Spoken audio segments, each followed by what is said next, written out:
Morning. It's October 20th, and this is It Happened Today in History.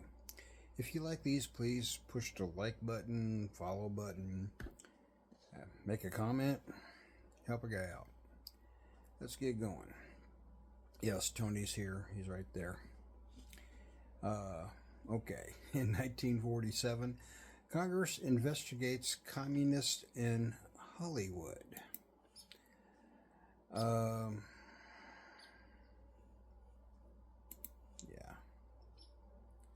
I was going to read it all, but basically they went through Hollywood and investigated a bunch of people, thinking they were calling them communists, and basically extorting names of people who they knew or thought or possibly might be communists. And then everybody got blackballed, and it was a whole shenanigan. It was crazy. Whether it was good or not, I don't know.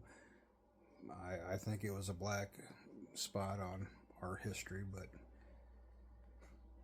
when you're dealing with communists, it's a problem. I ain't going to read it. If you're interested in it, it was called the Red Scare. Look into it. Make your own mind up. They even accused Disney and Orson Welles and several other actors and a whole bunch of writers and all that. It was nuts. Anyhow, I'm just going to continue. I don't want to read that. In the 19th century, in 1803, the U.S. Senate ratifies the Louisiana Purchase, almost doubling the size of the United States at that time.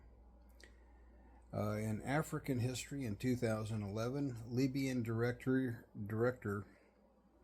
Muammar el-Gaddafi is killed. In the American Revolution, Congress creates the Continental Association. This was in 1774. Just trying to get things going. In art and literature and film history, in 1854, French poet Arthur Rimbaud is born. In 1962, Monster Mash hits number 1 on the Billboard Hot 100 chart. Great song. In 1973, the Sydney Opera House opens. Beautiful building. In 1977, 3 members of the southern rock band Lynyrd Skynyrd die in a Mississippi plane crash. Sad day. In 1994, actor Burt Lancaster dies. Great actor. In Asian history, in 1935, Molong Marches concludes. I'm probably mispronounced that. It's M-O-A. No, M-A-O. Mayo? Anyways. And in 1968, in sports, Dick Fosbury flops to an Olympic high jump record. Now, for those who don't know what that is, 21-year-old Oregonan Dick Fosbury wins gold and sets an Olympic record when he high jumps 7 feet 4 1/4 inches at the Mexico City Games. It was the first American victory since that event in 1956. It was also the international debut of Fosbury's unique jumping style known as the Fosbury Flop. The flop, according to one journalist, looked like a guy falling off of the back of a truck.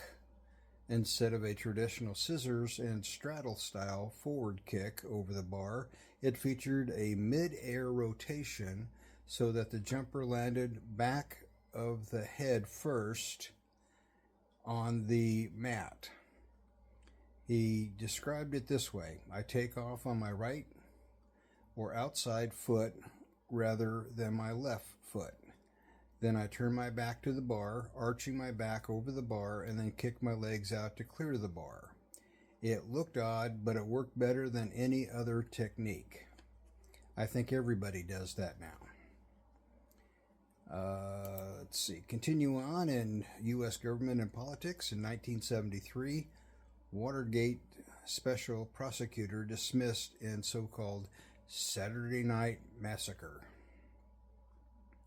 In U.S. presidents, 1962, President Kennedy secretly plans blockade of Cuba, an act that almost sent everybody into World War III, nuclear war at that time. In World War II, 1944, General MacArthur returns to the Philippines. And that's all we have today. Sorry you didn't get to see much of him. He's sleeping. You'll have a good day. I'll see you tomorrow.